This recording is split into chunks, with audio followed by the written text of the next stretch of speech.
ಕನ್ನಡಿಗರೇ ನಮಸ್ಕಾರ. ಇಂದು ನಾವು ಹೋಗ್ತಾ ಇದ್ದೀವಿ ರಾಗಿ ಇಡ್ಲಿ ತಿನ್ನೋದಕ್ಕೆ. ತುಮಕೂರಿನಿಂದ ಸುಮಾರು 10 ಕಿಲೋಮೀಟರ್ ದೂರದಲ್ಲಿರುವಂಥ ಮೈದಾಳ ಅನ್ನೋ ಗ್ರಾಮಕ್ಕೆ ನಾವು ಹೋಗ್ತಾ ಇದ್ದೀವಿ. ನಮ್ಮ ಸ್ನೇಹಿತರೊಬ್ಬರು ಹೇಳಿದರು ಅಲ್ಲಿ ತುಂಬ ಚೆನ್ನಾಗಿರುವಂಥ ರಾಗಿ ಇಡ್ಲಿ ಸಿಗುತ್ತೆ ಅಂತ ಹೇಳಿ. ಅಲ್ಲೊಬ್ಬರು ಅಜ್ಜಿ ಮಾಡ್ತಾರೆ, ನೀವು ಹೋಗಿ ರುಚಿ ನೋಡಿ ಅಂತ ಹೇಳಿದರು. ಹಾಗಾಗಿ ನಾವಿಂದು ಅಲ್ಲಿ ಹೋದ್ವಿ.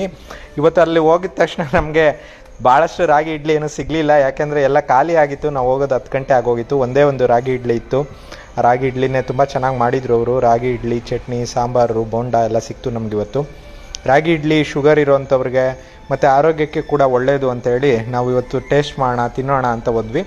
ಇದು ಮೈದಾಳದ ಹತ್ರ ಇರುವಂಥ ಒಂದು ಚಿಕ್ಕ ಹೋಟ್ಲು. ನಾವು ಅಜ್ಜಿ ಒಬ್ಬರು ಅದನ್ನು ನಡೆಸ್ತಾರೆ. ಅವ್ರ ಕುಟುಂಬದವರು ಇನ್ನೂ ಅನೇಕರು ಅವ್ರಿಗೆ ಸಾಥ್ ಕೊಡ್ತಾರೆ.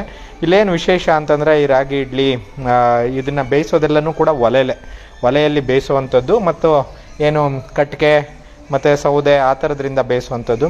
ಹಾಗೆ ಅವರು ಅದು ರಾಗಿ ಇಡ್ಲಿ ಮಾಡಬೇಕಾದ್ರೂ ಕೂಡ ಯಾವುದೇ ಪ್ಲಾಸ್ಟಿಕ್ ಕವರ್ ಆಗಲಿ, ಬಟ್ಟೆ ಹಾಕಲಿ ಏನೂ ಕೂಡ ಹಾಕೋದಿಲ್ಲ. ತಟ್ಟೆ ಒಳಗಡೆ ನೇರವಾಗಿ ಇಡ್ಲಿನ ಹಾಕಿ ಬೇಯಿಸುವಂಥದ್ದು. ನನಗೆ ಭಾಳ ಖುಷಿ ಆಯಿತು. ನಾವು ತಿನ್ನುವಂಥ ಆಹಾರ ಹೇಗೆ ರೆಡಿ ಆಗುತ್ತೆ ಅಂತೇಳಿ ಸುತ್ತಮುತ್ತ ನಾವು ನೋಡ್ತಾನೆ ಈ ಆಹಾರವನ್ನು ಸ್ವೀಕರಿಸಿದ್ವಿ.